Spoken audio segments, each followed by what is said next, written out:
Prince classes के online platform पर आप सभी का हार्दिक स्वागत एवं अभिनंदन। दोस्तों, आगे हमने क्लास 10th के अंदर हम पढ़ रहे थे चैप्टर पहला रासायनिक अभिक्रिया एवं उनके प्रकार, chemical reaction and type of chemical reaction, रासायनिक अभिक्रिया एवं रासायनिक अभिक्रिया के प्रकार। उसके अंदर हमने पढ़ा कि रासायनिक अभिक्रिया के अंदर क्या क्या परिवर्तन होता है। उसके अंदर हमने बात की कि रासायनिक अभिक्रिया के अंदर क्या क्या परिवर्तन आपको देखने को मिलता है। तो सबसे पहले हमने बात की गुजरात एसटीसी। इसका मतलब क्या होता है कि रासायनिक अभिक्रिया होगी तो गैस निकलेगी, अवस्था बदल जाएगी, टेम्परेचर में परिवर्तन होगा या उसका कलर चेंज हो जाएगा। उसके बाद में हम बात की कि रासायनिक अभिक्रिया को किस प्रकार से संतुलित करेंगे। उसी पर आधारित आज हम कुछ क्वेश्चन लेकर के आपके सामने आए हैं, उसको एक एक करके सोल्व करने का पूरा प्रयास करेंगे। दोस्तों, ध्यान से इस वीडियो को देखते रहिए।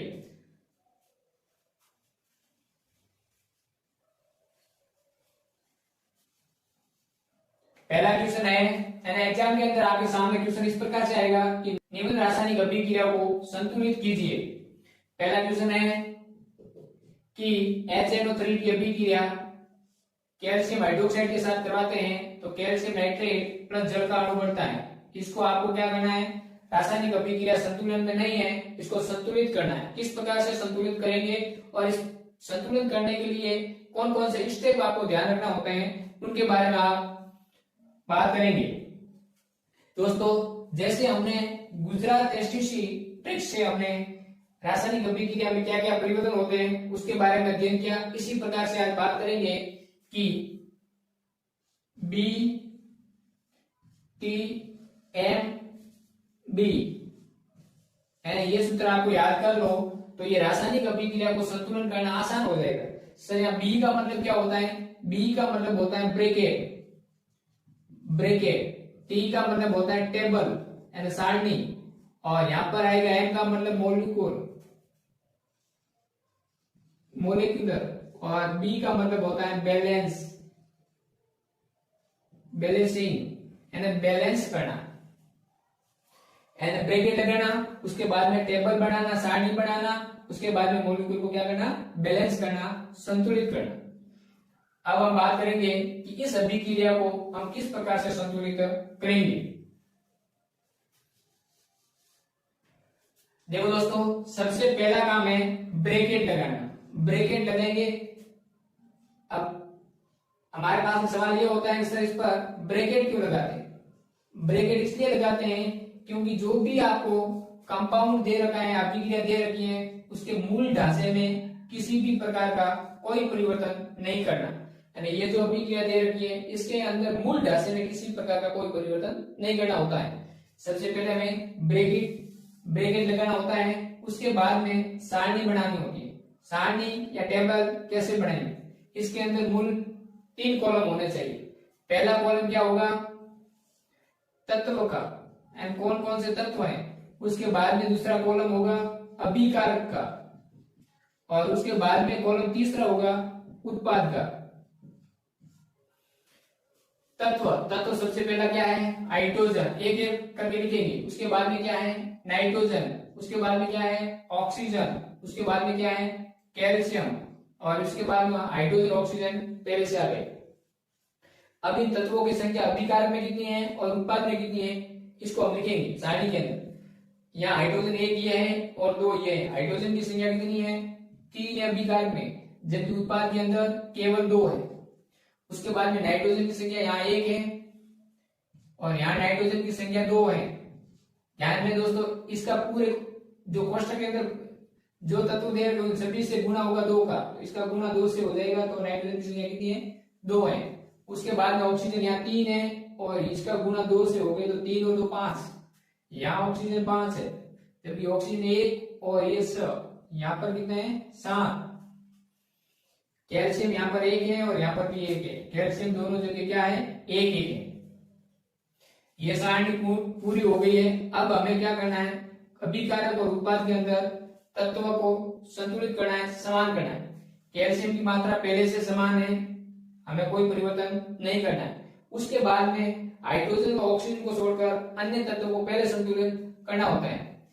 यहाँ पर नाइट्रोजन की संख्या 1 है या 2 है, तो इसको हम सबसे पहले क्या कर लेते हैं, 2 कर लेते हैं, क्योंकि इसका 2 से गुणा कर लेते हैं। तो जैसे ही हमने इस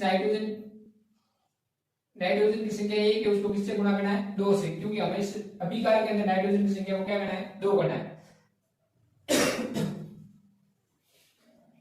नाइट्रोजन की संख्या को 2 करने के लिए या कोष्टक के बाद 2 से गुणा करूंगा, और जैसे 2 से गुणा किया तो हाइड्रोजन की संख्या यहाँ 2 हो गई है, और ऑक्सीजन की संख्या 3 का गुणा 2 से करोगे 6 हो गई, यानी यहाँ 6 ऑक्सीजन और 2 ये 8 ऑक्सीजन हो गई है। यानी अभिकार में ऑक्सीजन की संख्या 8 हो गई है, और हाइड्रोजन की संख्या 2 और 2 4 हो गई है। हाइड्रोजन की संख्या कितनी हो गई है, 4 हो गई है।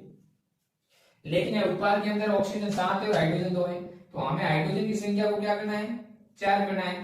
तो हमें इस 2 को 2 से गुणा कर लेंगे, ताकि आप हाइड्रोजन की संख्या कितनी हो जाए, 4 हो जाए। और यहाँ पर हाइड्रोजन की संख्या 4 करने के लिए जल के अणु को 2 से गुणा कर लेंगे। अब दोस्तों देखते हैं कि यहाँ पर ऑक्सीजन की संख्या 6 और ये 2 8, जबकि हाइड्रोजन की संख्या 4 है। यहाँ ऑक्सीजन की संख्या 3 दूनी 6 और ये 2 8, यानी उत्पाद के अंदर कितनी हो गई है, 8, और हाइड्रोजन की संख्या 2 का 2 से गुणा 4 कितनी हो गई है, 4 हो गई है। अब दोस्तों देखते हैं कि यहाँ पर ऑक्सीजन 8 है और यहाँ पर भी 8 है, यहाँ पर नाइट्रोजन 2 है और यहाँ पर भी 2 है, यहाँ हाइड्रोजन 4 है और यहाँ पर भी कितने हैं, 4 है। इसका मतलब अभिक्रिया क्या हो गई है, बैलेंसिंग हो गई है। तो अब जो भी कोष्टक है, उस कोष्टक को हटा देंगे और जिससे गुणा किया उसको गुणनफल के साथ हम लिख देंगे। 2HNO3 plus calcium hydroxide, calcium nitrate plus जल के अणु कितने हो जाएंगे, 2। अब दोस्तों कभी कभी स्टूडेंट के सामने ये समस्या आती है कि सर हमें इसको 2 अणु करने हैं, तो इसका गुणा यहाँ नहीं करके यहाँ करते तो क्या फर्क पड़ता है, क्योंकि यहाँ से भी गुणा हो रहा है, यहाँ से भी क्या हो रहा है, गुणा हो रहा है। यहाँ गुणा करने पर इसके मूल सूत्र में बदलाव आ जाएगा। कैसे, इसका गुणा इससे होगा तो यह 2 हो जाएगा, इसका गुणा इससे 4 हो जाएगा, इसका गुणा इससे होगा तो यहाँ पर 2 हो जाएगा, इसका मूल सूत्र बदल जाएगा। और इसलिए हम इसको क्या करना है, 2 का गुणा इसके नीचे नहीं करना है, आपको कोष्टक के आगे 2 से गुणा करना है। और यहाँ 2 का गुणा करने का मतलब है जल के अणु कितने हैं, 2 अणु है। अब हम बात करेंगे दूसरी अभिक्रिया कि सोडियम हाइड्रोक्साइड की अभिक्रिया सल्फ्यूरिक अम्ल के साथ करवाते हैं तो सोडियम सल्फेट पर जल का अणु उत्पन्न होता है। इसको ये अनबैलेंसिंग है, इसको आपको क्या करना है, बैलेंस करनी है। तो सबसे पहला हमारा काम क्या है, ब्रैकेट लगाना, उसके बाद में टेबल या सारणी बनाना, उसके बाद में जो भी तत्व है मॉलिक्यूल है उसको क्या करना है, बैलेंसिंग करना, यानी एलिमेंट को क्या करना, बैलेंसिंग करना। तो आप ऐसे भी याद कर सकते हो BAB। अब देखो यहां पर सबसे पहले हम ब्रैकेट लगाएंगे, ब्रैकेट का काम कंप्लीट हो गया। उसके बाद में हम क्या करेंगे, टेबल बनाएंगे, सारणी बनाएंगे। सारणी में 3 कॉलम लेंगे, पहला तत्व का, दूसरा अभिकारक का, और लास्ट में क्या लेंगे, उत्पाद का, प्रोडक्ट। एलिमेंट के अंदर दोस्तों देखना है कि सबसे पहले सोडियम है, यहाँ सोडियम की संख्या कितनी है, 1 है, तो यहाँ लिखेंगे एलिमेंट कौन सा है, सोडियम। अभिकारक में इसकी संख्या 1 है, और यहाँ उत्पाद के अंदर सोडियम की संख्या कितनी है, 2 है। उसके बाद में लेंगे ऑक्सीजन। ऑक्सीजन की संख्या यहाँ पर कितनी है, 1 और 4 5, जबकि यहाँ कितनी है, 4 और 1 5।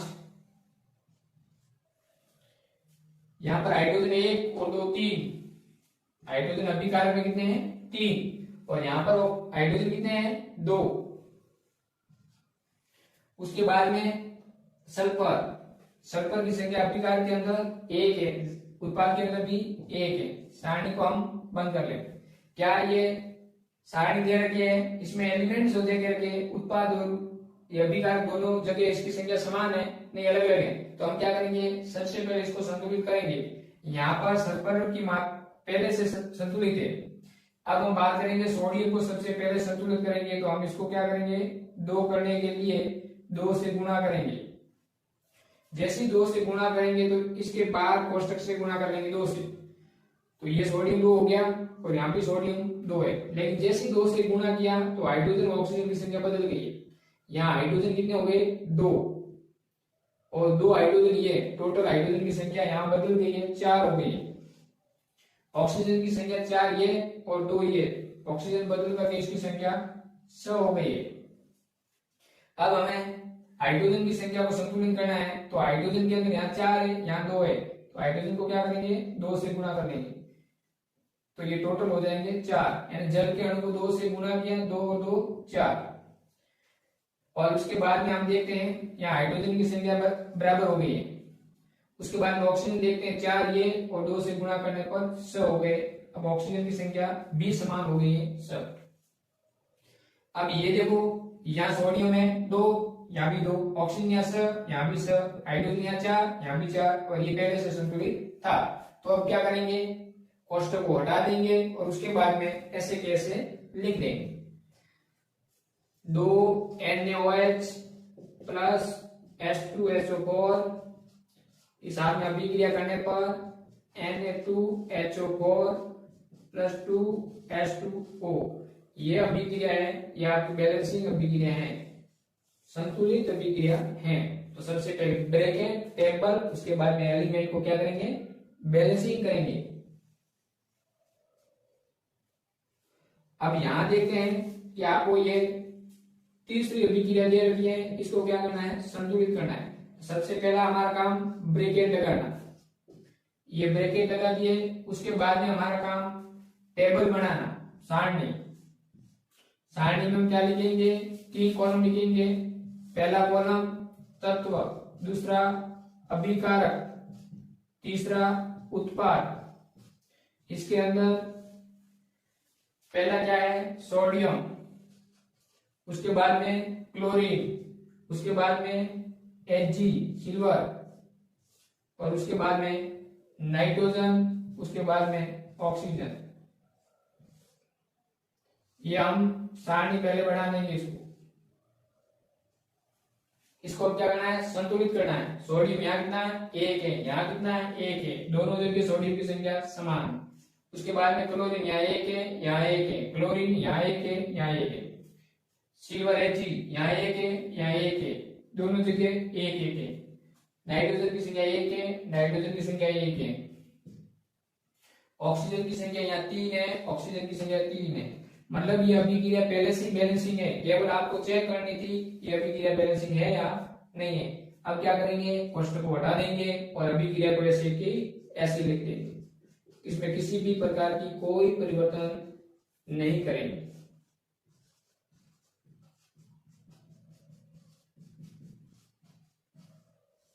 ये आपकी अभिक्रिया क्या है, बैलेंसिंग है, संतुलित है। लास्ट अभिक्रिया के सामने है बेरियम क्लोराइड सल्फ्यूरिक अम्ल के साथ में अभिक्रिया करके बेरियम सल्फेट प्लस HCl का निर्माण होता है। इसको हमें क्या करना है, संतुलित करना है। कैसे करेंगे, वही बात, सबसे पहला कार्य हमारा इस पर ब्रैकेट लगाना। दोस्तों ब्रैकेट लगाना पहला कार्य।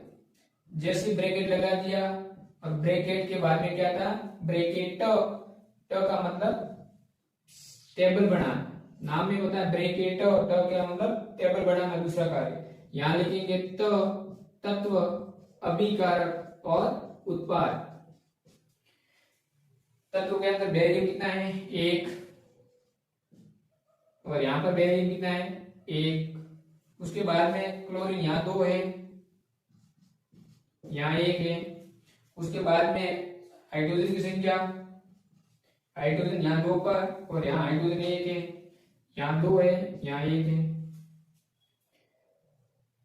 यहाँ सल्फर कितना है, 1 है, यहाँ 1 है। ऑक्सीजन कितना है, 4 है, 4 है। ये आपको ध्यान रखना है।